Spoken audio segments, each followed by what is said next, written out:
So now let's proceed to number 17. We have here a question.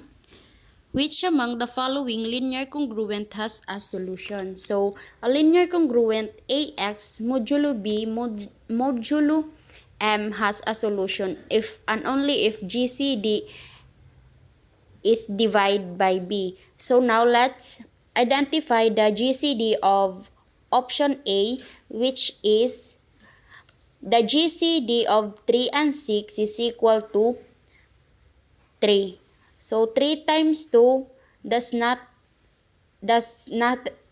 divide 2, so no solution. So for B, GCD of 3 and 6 is equal to 3. 3 times 5, so 3 doesn't not divide 5, so no solution. How about C, which is 12? GCD of 12 and 18 is equal to 6. 6 times 6, so is equal to 1. So for C has a solution. So for item number 17, as we observe, so our answer is C. They have a congruent solution.